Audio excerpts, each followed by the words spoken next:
بسم اللہ الرحمن الرحیم۔ عزیزان محترم، سورہ بقرہ کی آیت نمبر 187 میں اللہ سبحانہ و تعالیٰ نے روزوں سے متعلق 4 احکامات کو بیان فرمایا ہے۔ سب سے پہلا حکم ارشاد فرمایا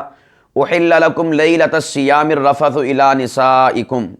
کہ ہم نے تمہارے لیے روزوں کی راتوں میں بیویوں کے پاس جانے کو حلال قرار دیا ہے۔ سب سے پہلا حکم تو یہ بیان کیا بیویوں سے روزوں کی رات میں جماع کرنا حلال ہے، مباشرت کرنا اور مجامعت کرنا یہ حلال قرار دیا گیا ہے۔ شروع اسلام میں جس طرح اب دن کے وقت بیوی کے ساتھ روزے کی حالت میں جماع کرنا یہ حرام ہے، اسی طرح رات کے وقت بھی رمضان کے مہینے میں جماع کرنا حرام تھا شروع اسلام میں، اور یہ آیت مبارکہ اس حرمت کے خلاف ناسخ ہے۔ گویا کہ اس آیت مبارکہ نے آ کر اس حرمت کو اٹھا لیا اور اس حکم کو معطل کر دیا۔ اب حکم کیا ہے کہ روزے کی حالت میں دن کے وقت جماع کرنا تو اسی طرح ممنوع ہے، لیکن رات کے وقت جماع کیا جا سکتا ہے اپنی بیوی کے ساتھ۔ تو یہ آیت مبارکہ ناسخ ہے حدیث پاک کے لیے۔ حدیث پاک کہا جاتا ہے نبی پاک صلی اللہ علیہ وسلم کے قول کو، حضور کے فعل کو، اور اسی طرح آپ صلی اللہ علیہ وسلم کی تقریر کو۔ قول سے مراد جو بات حضور نے فرمائی ہو، فعل سے مراد جو حضور نے کی ہو، اور تقریر سے مراد ہوا کرتا ہے کہ اللہ کے نبی کے سامنے صحابہ کرام نے کوئی عمل کیا، حضور نے خاموشی اختیار فرمائی، یہ اس بات کی دلیل ہوتا ہے کہ نبی پاک صلی اللہ علیہ وسلم نے اس عمل کو پسند فرمایا اور یہ عمل جو ہے جائز تھا، حلال تھا، اس لیے آپ صلی اللہ علیہ وسلم اس پر خاموش رہے۔ تو گویا کہ اگر ہم قرآن پاک میں دیکھیں کہ کیا رمضان کی راتوں میں جماع کرنا حرام تھا، تو پورے قرآن پاک میں ہمیں کوئی بھی آیت مبارکہ اس حوالے سے نہیں ملے گی۔ تو یہ حرمت جو ہے آپ صلی اللہ علیہ وسلم کے عمل سے، صحابہ کرام کے عمل سے ثابت ہوئی، اور پھر اس کے بعد قرآن کریم نے اس عمل کو آ کر منسوخ فرما دیا۔ گویا کہ قرآن کریم کی آیات بسا اوقات کسی حدیث پاک کو، کسی فعل نبی، قول نبی اور تقریر نبی کو آ کر منسوخ فرما دیتی ہیں، جیسا کہ یہ آیت مبارکہ ہے۔ تو احل لکم لیلۃ الصیام الرفث الی نسائکم، اس میں اللہ سبحانہ و تعالیٰ نے روزے کی راتوں میں، رمضان کی راتوں میں اپنی بیویوں سے جماع کرنے کو حلال قرار دیا ہے۔ آگے پروردگار فرماتے ہیں ہن لباس لکم وانتم لباس لہن، کہ بیویاں تمہارا لباس ہیں اور تم ان کا لباس ہو۔ تو گویا کہ یہاں پر اللہ سبحانہ و تعالیٰ نے بیویوں کو خاوند کا اور خاوند کو بیویوں کا لباس قرار دیا ہے۔ اس کی وجہ یہ ہے کہ جس طرح انسان کا لباس اس سے جدا نہیں ہوتا، ہر وقت جسم کے ساتھ چمٹا رہتا ہے، بیوی اور خاوند کا رشتہ بھی اسی قسم کا ہے کہ وہ ہر وقت چمٹا رہتا ہے، کبھی اس سے جدا نہیں ہوتا۔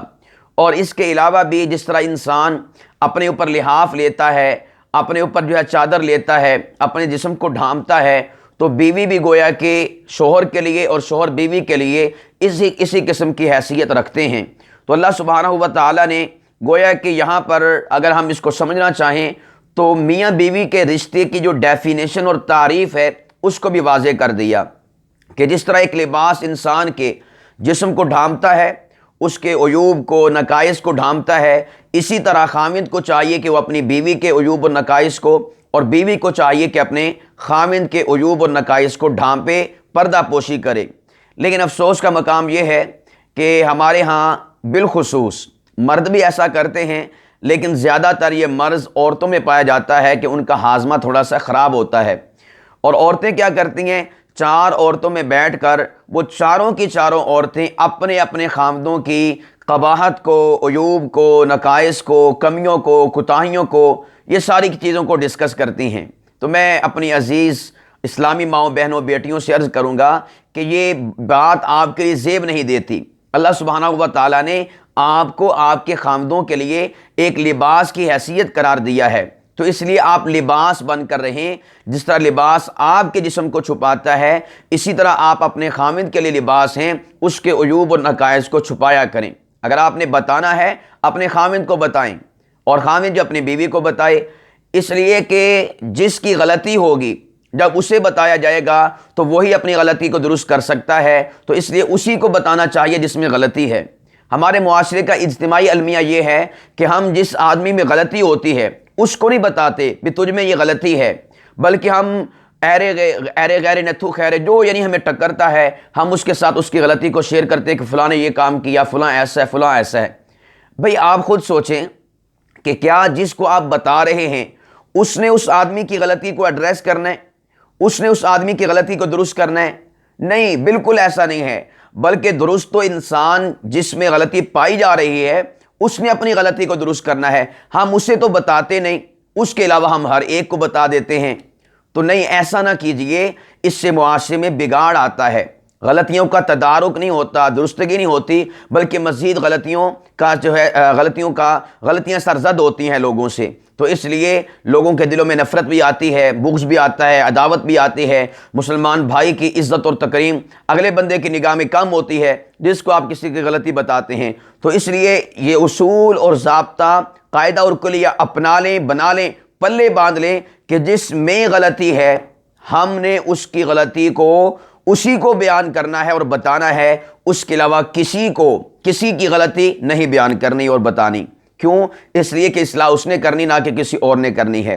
تو اللہ سبحانہ و تعالیٰ نے بڑے ہی خوبصورت انداز میں ہن لباس لکم وانتم لباس لہن کے ذریعے سے میاں بیوی کے رشتے کی ڈیفینیشن اور تعریف بیان فرما دی کہ جس طرح لباس انسانی جسم کو لازم و ملزوم ہے، اسی طرح میاں بیوی آپس میں لازم و ملزوم ہیں۔ جس طرح لباس انسانی جسم کو ڈھانپتا ہے، میاں بیوی ایک دوسرے کو ڈھانپیں۔ جس طرح لباس اور انسانی جسم کا تعلق ہے ہمیشہ کے لیے، حتیٰ کہ مرتے وقت بھی جو ہے انسان کے جسم پر لباس یعنی کفن ہوا کرتا ہے، کپڑا ہوا کرتا ہے۔ تو آپ جو ہیں اپنے خاوند کی غلطیوں کو،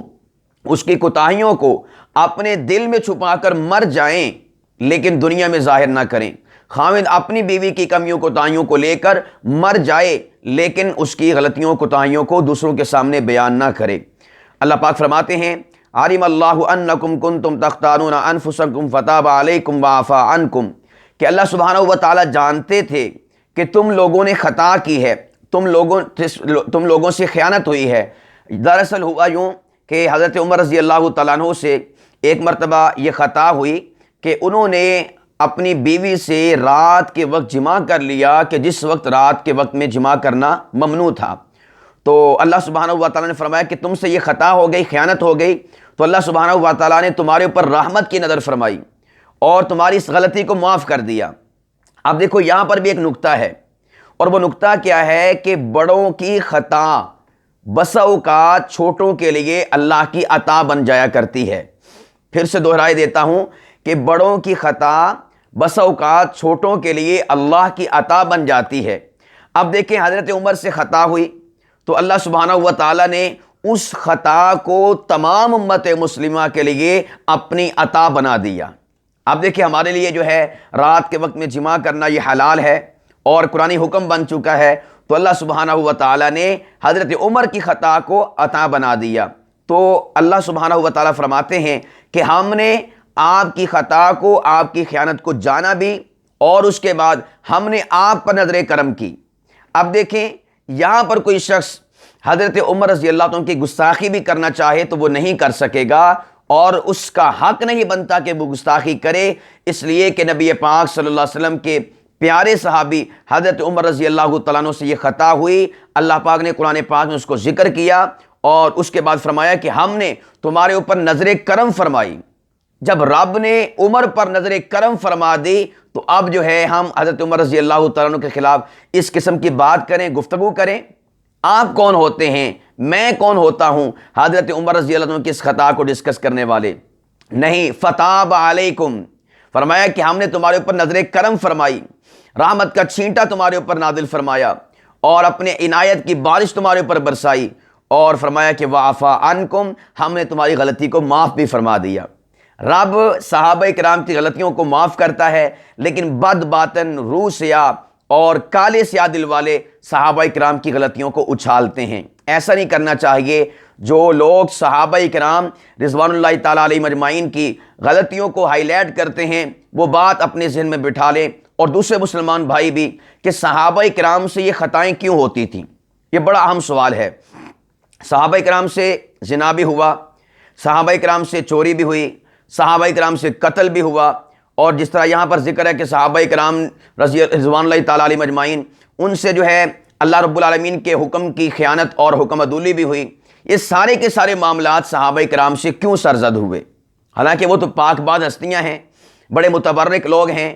اللہ رب العالمین نے ان کے ایمان کو ہمارے لیے آئیڈیل قرار دیا ہے۔ اس کا جواب سنیے گا۔ علماء کرام فرماتے ہیں کہ نبوت کے شان کے لائق جو کام تھے اللہ سبحانہ و تعالیٰ نے وہ نبی پاک صلی اللہ علیہ وسلم سے بذات خود لیے، اور وہ کام کے جو شریعت کا حصہ تھے اور آئندہ قیامت تک آنے والوں لوگوں کے لیے رہنمائی ضروری تھی، لیکن وہ نبوت کے شان جو مرتبہ اور مقام ہے اس کے منافی تھے، تو اللہ سبحانہ و تعالیٰ نے ایسے کاموں کے لیے صحابہ کرام کا انتخاب فرمایا۔ گویا کہ یوں کہہ لیں کہ شریعت کے دو حصے تھے، اللہ رب العالمین کے دین کے دو حصے تھے۔ نمبر ایک حصہ وہ تھا جو نبوت کے منافی نہیں بلکہ نبوت کے شایان شان تھا، تو اللہ رب العالمین نے وہ کام نبی پاک صلی اللہ علیہ وسلم سے بذات خود لیا، اور دوسرے کام اور دوسری شریعت کا رخ وہ تھا جو نبوت کی شان کے منافی تھا۔ اب دیکھیں مثال کے طور پر چوری لگا لیں، اب نعوذ باللہ من ذالک، نعوذ باللہ، لاکھوں مرتبہ نعوذ باللہ، اب شریعت کا حکم تو ہے کہ چوری کرنے والے کی سزا کیا ہے، تو کیا یہ کام نعوذ باللہ من ذالک نبی پاک صلی اللہ علیہ وسلم فرماتے؟ تو یہ نبوت کے شان کے منافی تھا، تو اللہ سبحانہ و تعالیٰ نے اس کے لیے صحابہ کرام کا انتخاب فرمایا تاکہ آنے والی امت تک، قیامت تک کے لیے ایک شریعت کا مسئلہ واضح ہو جائے اور شریعت کا ایک حکم جو ہے واضح ہو جائے۔ زنا کرنا، اب اس کے اوپر سزا کیا ہے، گواہ کیسے ثابت کرتے ہیں سزا اس جرم کو، اور ساری کی ساری جو زنا سے متعلقہ ایک مقدمہ چلتا ہے، اس کی روئے داد ہوتی ہے، تفتیش ہوتی ہے، اس کی سزا ہوتی ہے، سنگسار کرنا ہے۔ مائد اسلمی رضی اللہ تعالیٰ عنہ، ان کو زنا کے جرم میں سنگسار کیا گیا۔ اب نعوذ باللہ من ذالک، کیا یہ کام نبی پاک صلی اللہ علیہ وسلم پر ایپلیمنٹ ہوتا اور وہ کرتے اور اس کے بعد جو اس کی سزا کو سنایا جاتا؟ تو یہ نبوت کی شان کے منافی تھا۔ تو ایسے کاموں کے لیے اللہ پاک کی ذات نے صحابہ کرام کا انتخاب فرمایا۔ اب یہاں پر دیکھیں، رات کو بیوی کے ساتھ جماع کرنا حرام تھا،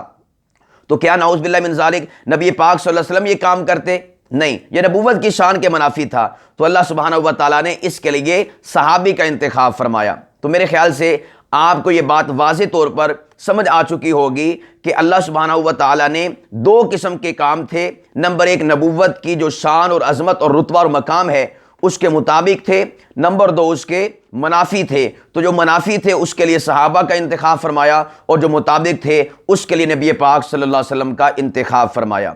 پروردگار فرماتے ہیں فَالْآنَ بَاشِرُوهُنَّ، کہ اس حکم کو جاری کرنے کے بعد اور واضح کرنے کے بعد اور معاف کرنے کے بعد فرمایا اب بھلے تم رات کے وقت جو ہے اپنی بیوی کے ساتھ جماع کرو، مباشرت کرو، مجامعت کرو، ہماری طرف سے اجازت ہے۔ فَالْآنَ بَاشِرُوهُنَّ وَابْتَغُوا مَا كَتَبَ اللَّهُ لَكُمْ، فرمایا کہ اور اس چیز کو تلاش کرو جو اللہ سبحانہ و تعالیٰ نے تمہارے لیے لکھ دی ہے، یعنی جو تمہارے حق میں اولاد لکھی ہوئی ہے، تو آپ جماع کر کے رمضان کی راتوں میں بھی اپنے اللہ رب العالمین کی طرف سے اس رزق اور اولاد کو تلاش کر سکتے ہیں، اس لیے کہ اب مکمل طور پر تمہیں اجازت عطا فرما دی گئی ہے۔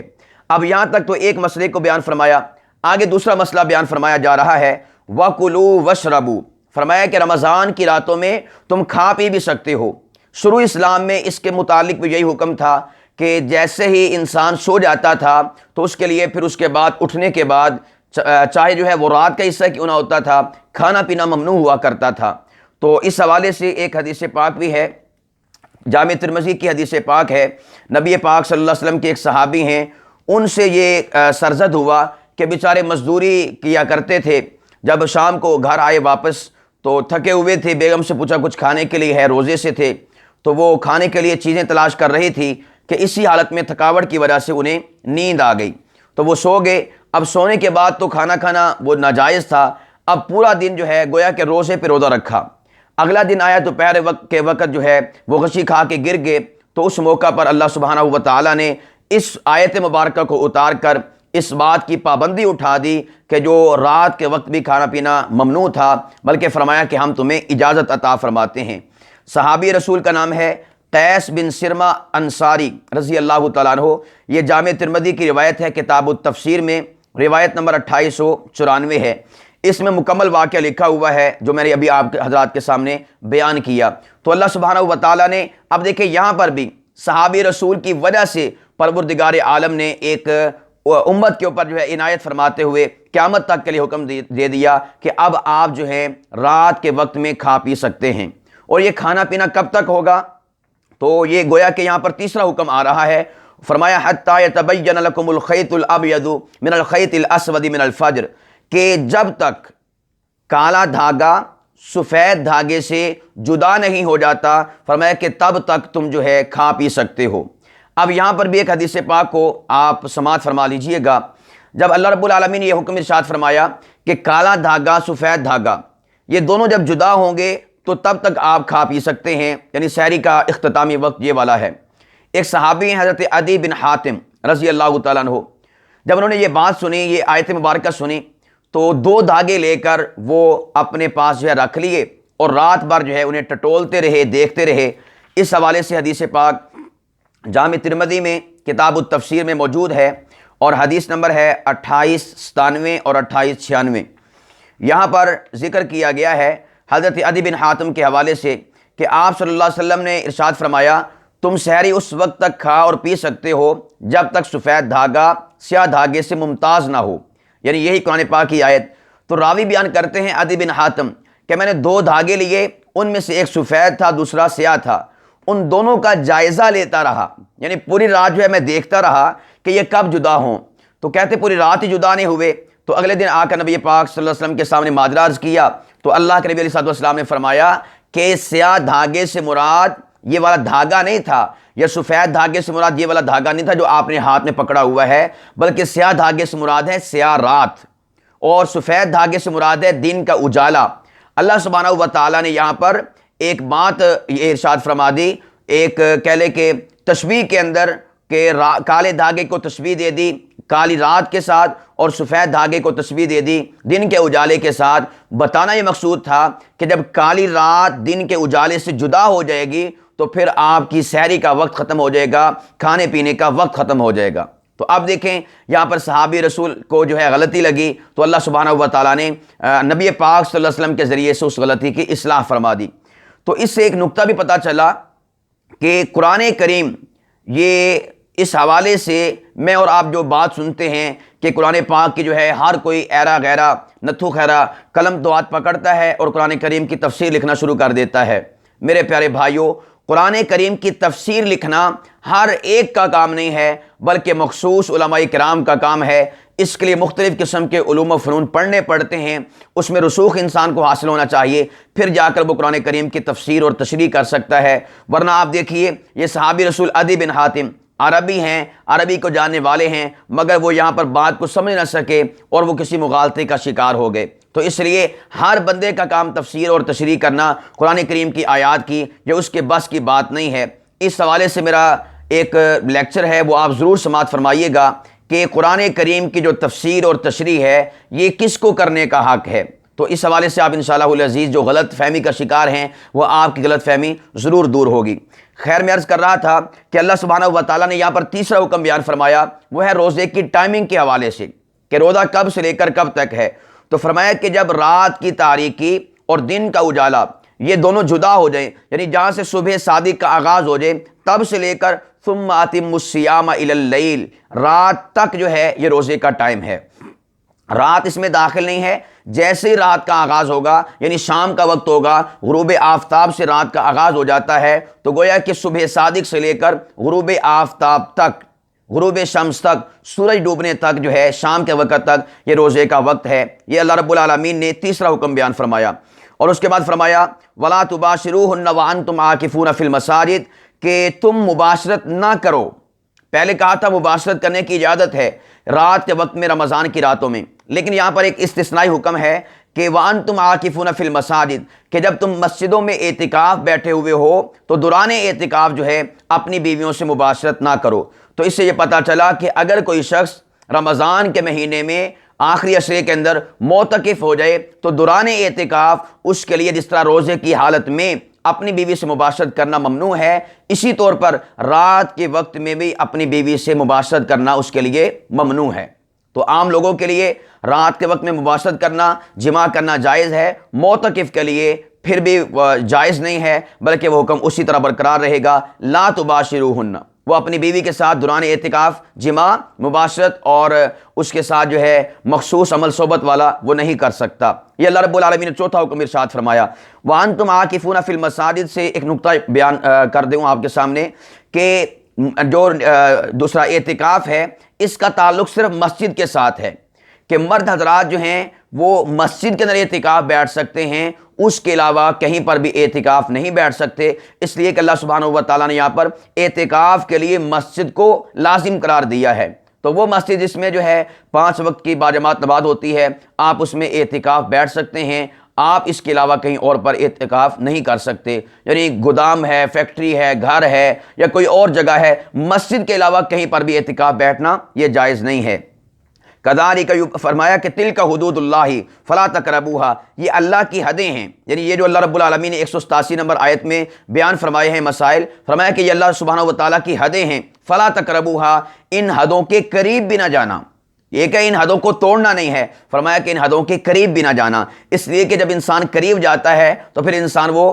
جرم کر ہی بیٹھتا ہے۔ اس لیے اللہ سبحانہ و تعالیٰ نے یہاں پر بہت ہی باریک بینی سے اس بات کو بیان فرما دیا کہ اس حد کے قریب بھی نہ جانا، اس لیے کہ قریب جائیں گے تو پھر حد ٹوٹ جائے گی۔ تو کذالک یبین اللہ آیاتہ للناس لعلہم یتقون، فرمایا کہ اللہ سبحانہ و تعالیٰ اسی طرح لوگوں کے لیے اپنی آیات کو، اپنے احکامات کو، اپنی ہدایات کو بالکل واضح طور پر واشگاف لفظوں کے اندر بیان فرماتا ہے، لعلہم یتقون، تاکہ لوگ پرہیزگاری اختیار کریں، اللہ کی حدوں کو توڑنے سے بچیں۔ تو اس آیت مبارکہ کا خلاصہ آپ حضرات کی خدمت میں عرض کر دوں تاکہ یہ بات یاد رہے کہ اس آیت میں کیا بیان کیا گیا ہے۔ اس 187 نمبر آیت مبارکہ میں سورہ بقرہ کی اللہ سبحانہ و تعالیٰ نے 4 باتوں کو بیان فرمایا ہے۔ نمبر 1 کہ شروع اسلام میں رمضان کے مہینے میں رات کے وقت جماع کرنا یہ حرام تھا، اللہ سبحانہ و تعالیٰ نے اس کی حلت کا حکم جاری فرما دیا۔ اب رمضان کے مہینے میں دن کے وقت روزے کی حالت میں جماع کرنا اسی طرح ممنوع ہے، رات کے وقت میں جماع کرنا جائز اور حلال ہے۔ نمبر 2، رات کے وقت میں بھی جب انسان سو جاتا تھا تو اس کے بعد کھانا پینا اٹھنے کے بعد ممنوع تھا، لیکن اب جو ہے رات کے وقت میں یعنی افطاری سے لے کر سحری تک جو ہے پوری رات کھا پی سکتے ہیں، سونے سے پہلے بھی، سونے کے بعد بھی، لیکن دن کے وقت روزے کی حالت میں ممنوع ہے یہ چیزیں۔ نمبر 3 جو ہے روزے کا وقت بیان کیا ہے کہ صبح صادق سے لے کر جب کالا دھاگا سفید دھاگے سے جدا ہو جائے تو اس وقت سے لے کر شام تک یعنی رات کے ابتدائی حصے تک جو ہے غروب آفتاب تک یہ روزے کا وقت ہے۔ اس دوران جو ہے 3 چیزوں سے نیت کے ساتھ رکنا ہے، نمبر 1 کھانے سے، نمبر 2 پینے سے اور نمبر 3 جماع کرنے سے۔ نمبر 4 حکم ارشاد فرمایا کہ دوران اعتکاف معتکف کے لیے جس طرح دن کے وقت میں جماع کرنا جائز نہیں ہے، اسی طور پر رات کے وقت میں بھی اپنی بیوی کے ساتھ دوران اعتکاف معتکف کے لیے جماع کرنا جائز نہیں ہے۔ اللہ سبحانہ و تعالی ہم سب کو ان حدود اللہ کا پاس اور لحاظ رکھنے کی توفیق عطا فرمائے اور ہم سب کو اطاعت خداوندی اور احکامات خداوندی کی پیروی اور پابندی کرنے کی توفیق عطا فرمائے۔ وما علینا الا البلاغ المبین۔